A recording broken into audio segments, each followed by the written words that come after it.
नमस्कार, स्वागत है आपका जनगणमन 24/7 पर, जो कि मेरा यूट्यूब चैनल है। आप उसे लाइक करें, सब्सक्राइब करें। और अब आप ये सोचिए कि जो मोदी और अदानी का जो नेक्सस है, वो इस तरीके से बन गया है कि अगर अदानी के खिलाफ कोई भी फैसला सुनाया जाता है तो उस जज का तबादला कर दिया जाता है। जी हाँ, राजस्थान के एक वाणिज्य अदालत के जज के साथ कुछ ऐसा ही हुआ। अब आपको ये घटना बताते हैं। 5 जुलाई को, जो इसी साल का 5 जुलाई था, 5 जुलाई को जयपुर की वाणिज्य अदालत के जज दिनेश कुमार गुप्ता ने एक अहम फैसले में कहा कि अदानी समूह से जुड़ी एक कंपनी ने राजस्थान सरकार की स्वामित्व वाली कंपनी की कीमत पर 1400 करोड़ रुपए से अधिक की परिवहन लागत वसूल ली। द स्क्रोल की एक रिपोर्ट के मुताबिक इसी दिन राजस्थान की भाजपा सरकार ने आदेश जारी करके और जज गुप्ता को उनके पद से हटा दिया। वाणिज्यिक अदालतों के जजों की जो नियुक्ति है वो ज्यादातर राज्य सरकारें और उच्च न्यायालय की सहमति से करी जाती है। उसके बाद उसी दिन राजस्थान हाईकोर्ट ने जज गुप्ता का तबादला जयपुर से करीब 200 किलोमीटर दूर ब्यावर जिले में कर दिया। 2 हफ्ते बाद हाईकोर्ट ने जज गुप्ता के उस आदेश पर रोक लगा दी, जिसमें अदानी समूह से जुड़ी कंपनी पर 50 लाख रुपए का जुर्माना लगाया गया था और राजस्थान सरकार को निर्देश दिया गया था कि वह राज्य और अदानी समूह के बीच हुए सौदे का ऑडिट कराने के लिए एक नियंत्रक एवं महालेखक परीक्षक यानी कि सीएजी से अनुरोध करें। जज गुप्ता को हटाने का आदेश राज्य सरकार के विधि एवं विधिक कार्य विभाग द्वारा जारी किया गया था। आदेश में यह कहा गया कि उन्हें हाईकोर्ट में रिपैट्रिएट किया जा रहा है ताकि वहां से उन्हें किसी अन्य स्थान पर तैनात किया जा सके। पूरा विवाद क्या है ये भी आपको बता देते हैं। हाईकोर्ट द्वारा फिलहाल रोके गए जज गुप्ता के फैसले ने देश के सबसे विवादित खनन समझौते में से एक को जांच के दायरे में ला दिया। सबसे बड़ी तो ये बात है, 2007 में कोयला मंत्रालय ने छत्तीसगढ़ के हसदेव अरण्य वन क्षेत्र में स्थित एक कोयला ब्लॉक राजस्थान राज्य विद्युत उत्पादन निगम लिमिटेड यानी कि RRVUNL को आवंटित किया था। यह आवंटन राज्य की थर्मल पावर परियोजनाओं को सीधे कोयला उपलब्ध कराने के लिए किया गया था। लेकिन बाद में इस सरकारी कंपनी ने अदानी समूह के साथ एक संयुक्त उपक्रम यानी कि जॉइंट वेंचर बनाया, जिसमें निजी समूह की हिस्सेदारी 74% थी। खनन का काम इसी संयुक्त उपक्रम को सौंप दिया गया। समझौते के अनुसार छत्तीसगढ़ से निकाले गए कोयले को रेल के माध्यम से राजस्थान लाया जाना था। इसके लिए अदानी समूह के नेतृत्व वाले उपक्रम को खदान को मुख्य रेल लाइन से जोड़ने के लिए रेलवे साइडिंग यानी कि साइड ट्रैक बनाना था। तो कुल मिलाकर जो ये पूरी स्टोरी है, ये विवाद कहां से शुरू हुआ, एक तरीके का उसका बैकग्राउंड है। लेकिन मैं अब उस असली स्टोरी पर आना चाहती हूं जहां पर इन जज दिनेश गुप्ता का एक तरीके से तबादला कर दिया गया है। ये बड़ी स्टोरी है अपने आप में और एक संदेश जो न्यायपालिका को मोदी जी देना चाह रहे हैं, उसी पर हम बातचीत करेंगे। हमारे साथ इलाहाबाद हाईकोर्ट के वकील कमल कृष्ण राय साहब है। राय साहब, आपका स्वागत है। Thank you so much for joining. ये दिनेश गुप्ता जो जज हैं राजस्थान वाणिज्यिक अदालत के, उनके तबादले का जो सबसे बड़ा टेक अवे है वो क्या है? क्या संदेश आज मोदी जी ने पूरे देश को दिया है? जिस काम के लिए न्यायपालिका के एक ईमानदार जज को पुरस्कृत होना चाहिए, दुर्भाग्य है कि इस विकसित भारत के स्वर्णिम काल में, जिसको स्वर्णिम काल कहा है माननीय प्रधानमंत्री ने, उस न्यायमूर्ति को, उस न्यायाधीश को दंडित होना पड़ रहा है।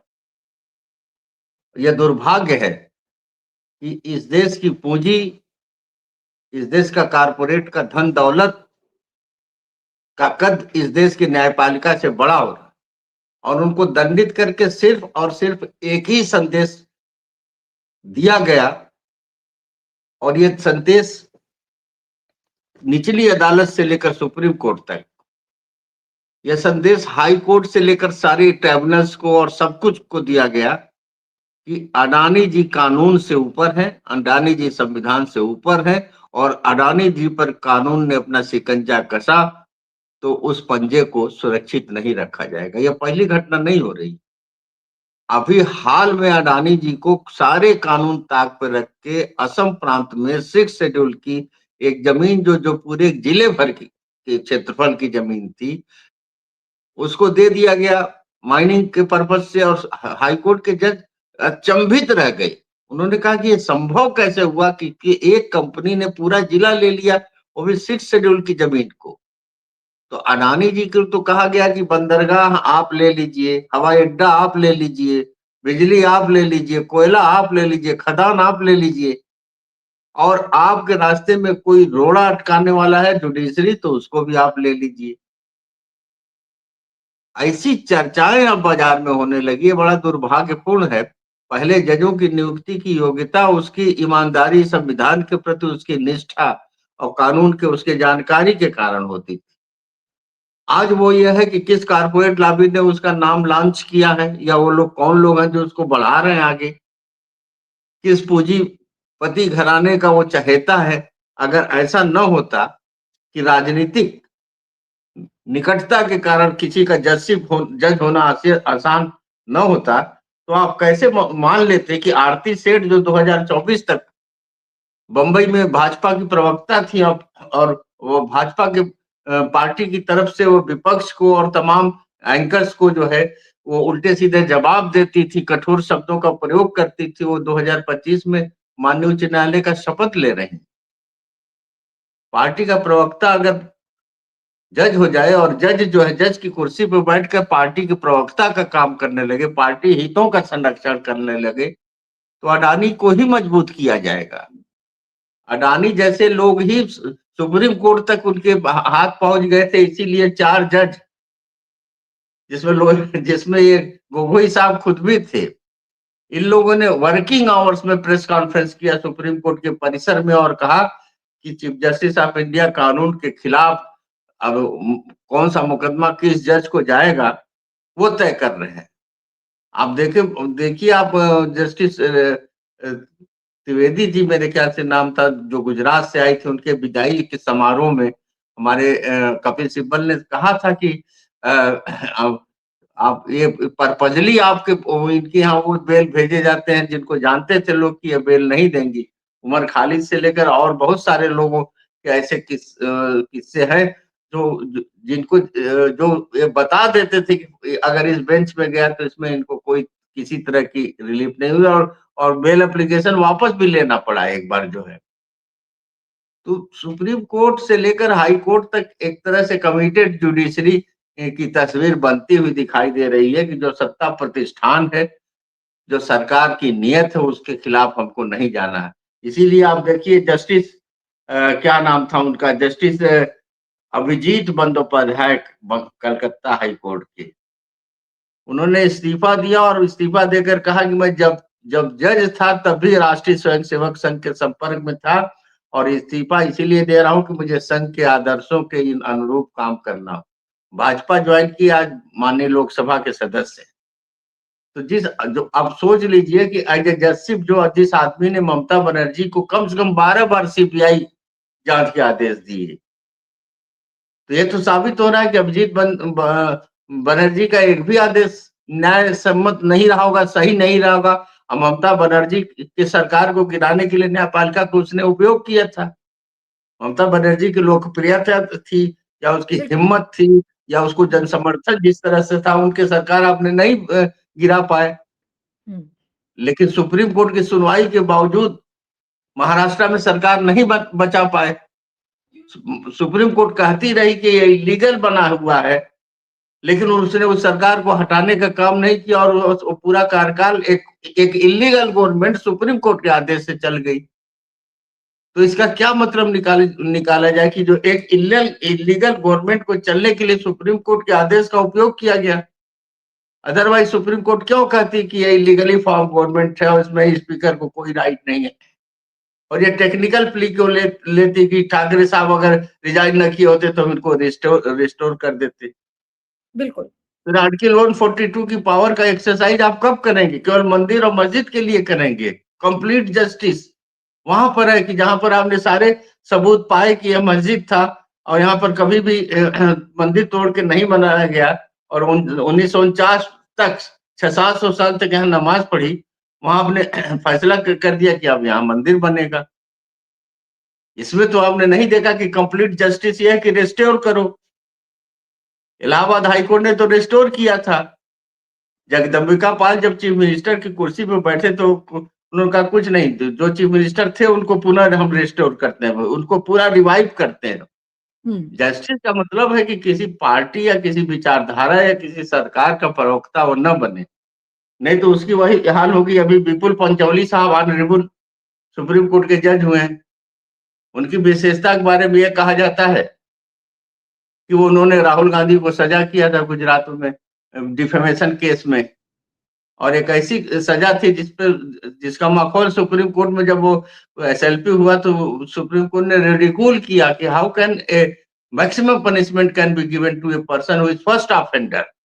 राहुल गांधी ने तो इसके पहले कोई डिफेमेशन केस नहीं झेला, आप इसलिए 2 साल की सजा दे रहे। पॉलिटिकल मोटिवेटेड जजेस की जो संख्या बढ़ी है वो बहुत खतरनाक है। और अडानी लेकिन आज ये बताइए राय साहब कि ये तो सही बात आप बिल्कुल कह रहे हैं, लेकिन जो ये आज इस तबादले से आपको लगता है कि जो न्यायपालिका का जो महकमा है वो पूरा जी और डर जाएगा, सहम जाएगा, और डर बहुत लोग गया जो है, हिम्मत कर रहे थे, नहीं, जो बहुत लोग हिम्मत कर रहे थे वो भी अब हिम्मत नहीं करेंगे।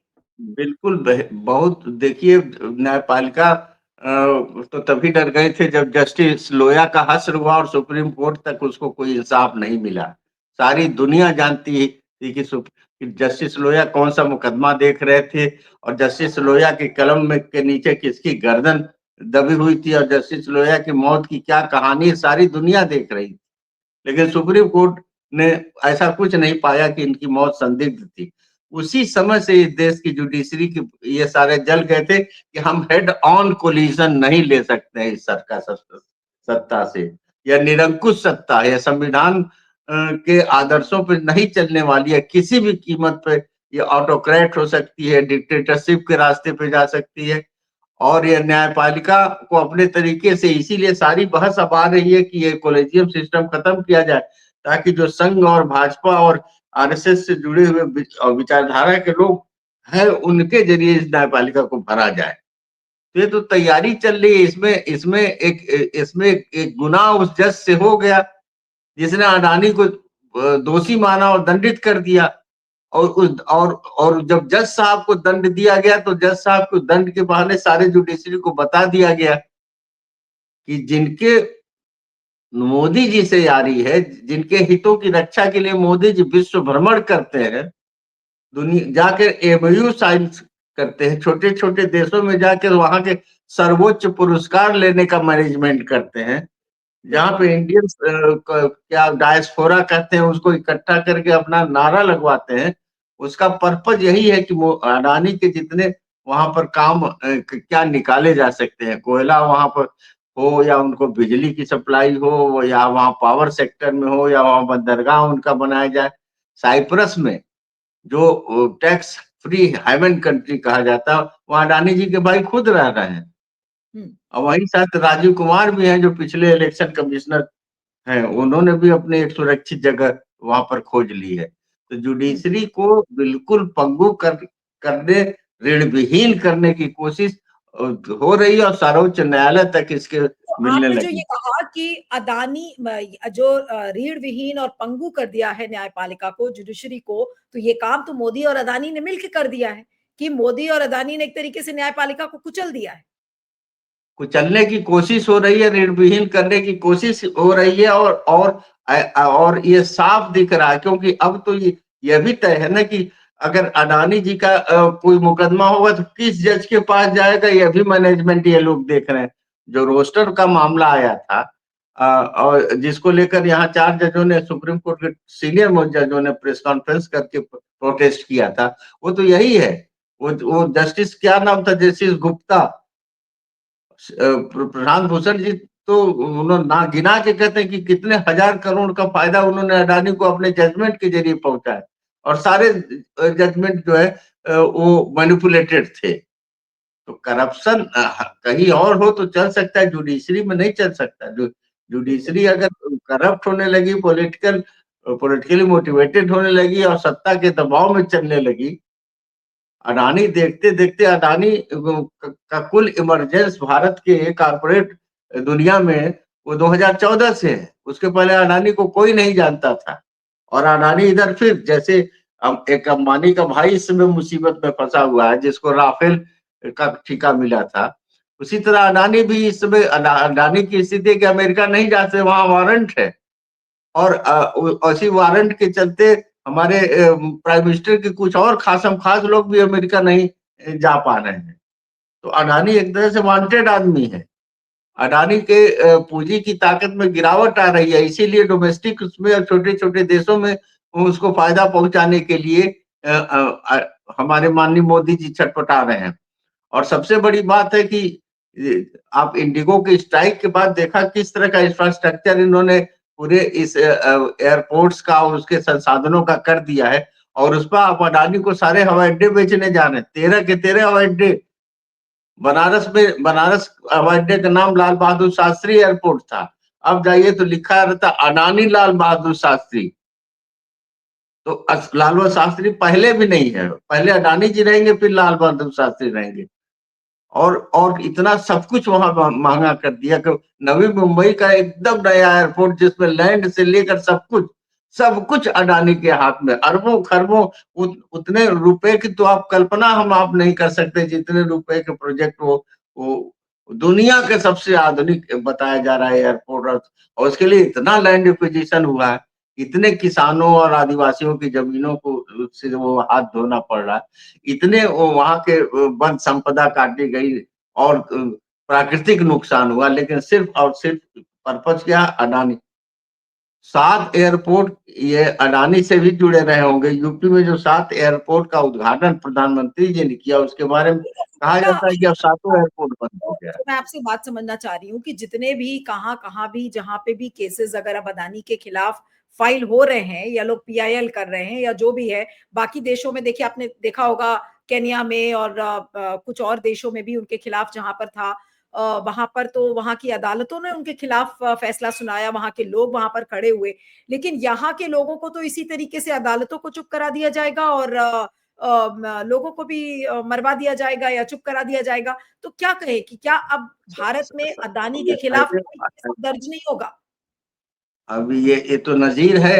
ये जो न्यायमूर्ति राजस्थान में जिनका ट्रांसफर किया गया और जयपुर से कितनी दूर फेंका गया, और वो तो नजीर है। उनको लग गया होगा कि मुझे अपने ईमानदार होने की सजा मिल गई, और सारे जज को ये समझ लेना चाहिए कि ईमानदार होने पर सजा ही मिलेगी अब। और अगर मोदी जी और इस सरकार के किसी चहेते को कानून के शिकंजे में डालिएगा, तो आपको खुद उसकी सजा भुगतनी पड़ेगी। तो जुडिशरी को ये स्पष्ट संदेश है, लोया जी के बाद ये दूसरी घटना है। जुडिशरी को यह संदेश है कि आप चाहे वो राजनीतिक महाबली हो, चाहे वो आर्थिक महाबली हो, जो सत्ता के प्यारे दुलारे हैं, अगर उन पे उंगली उठाइएगा तो आप सुरक्षित नहीं रहेंगे। और धमकी अभी तो ये हुआ है, कल को ये हो जाएगा कि आपके बाल बच्चे का अपहरण हो जाएगा, कल को ये हो जाएगा कि आपके परिवार की जान पे खतरा आ जाएगा। तो कौन आदमी है जो कि इस जिम्मेदारी को निभाएगा जिसमें उसका परिवार ही नहीं सुरक्षित। बिल्कुल, मेरे बिल्कुल। ख्याल से यू ललित साहब थे, बड़े ही शानदार चीफ जस्टिस ऑफ इंडिया थे। रिटायरमेंट के बाद उन्होंने कहा कि अब हम सुकून के साथ सो सकेंगे, क्योंकि हमारी पूरे परिवार की निगरानी की जा रही थी, खुफिया तंत्र द्वारा, पुलिस द्वारा। इस तरह की बातें अखबार में अगर छपे तो ये समझ सकते हैं कि जुडिशरी को किस तरह से सीसी कैमरे लगे हैं। एक तरफ से जुडिशरी के अंदरूनी हिस्से में सीसी कैमरे लगे, उनकी गतिविधियों को देखा जा रहा है, और वो क्या करने जा रहे हैं और वो क्या कर सकते हैं। और इसी तरह के बेंचेस बनाने की कोशिश हो रही है कि जहां पर कॉरपोरेट के केसेस हों, जहां इन लोगों को के खिलाफ आपराधिक मुकदमे हो, वहां पर इनको सजा होने से बचाया जाए। तो ये तो एक खतरनाक संकेत है। एक तरफ तो आप जो है सारे उसको जो प्रतिबंध है उसको हटा के आप अडानी को गोड्डा में आपने बिजली संयंत्र लगाने के छूट दे दिया। वहां से पूरा एनवायरमेंट का इतना बड़ा वहां खतरा पैदा होगा, और एक भी यूनिट, एक भी बल्ब जो झारखंड में उनके बिजली घर से नहीं जलती है, एक भी ट्यूबवेल अब नहीं चलता उनके बिजली घर से। सारा का सारा दूने तीने रेट पर आप बांग्लादेश को दे रहे हैं। अब बांग्लादेश में जब राजनीतिक उथल पथल होता है तो चूंकि शेख हसीना ने आपको दिया है, तो शेख हसीना सुरक्षित रहे, भारत में उनको राजनीतिक संरक्षण मिले, इसलिए सबसे ज्यादा तेज पहलकदमी हमारे देश द्वारा की जाती है। बिल्कुल, बिल्कुल। चलिए, तो एक न्यायपालिका को एक अच्छा खासा मैसेज दे दिया गया है कि खबरदार अदानी के खिलाफ कोई फैसला सुनाया, और अगर सुनाया तो जैसे जज दिनेश गुप्ता का तबादला हुआ है, अभी तो खाली तबादला ही हुआ है, लेकिन एक जज लोया का केस भी है हमारे यहाँ, जिसके बारे में लोग अक्सर बात करते हैं। तो आप ये देख लीजिए कि किस तरीके का संदेश मोदी सरकार ने दे दिया है कि खबरदार अदानी के खिलाफ कोई केस किया या फिर अदानी के खिलाफ कोई फैसला सुनाया तो ये तानाशाही नहीं तो और क्या है। आपका बहुत बहुत शुक्रिया राय साहब, thank you so much for joining.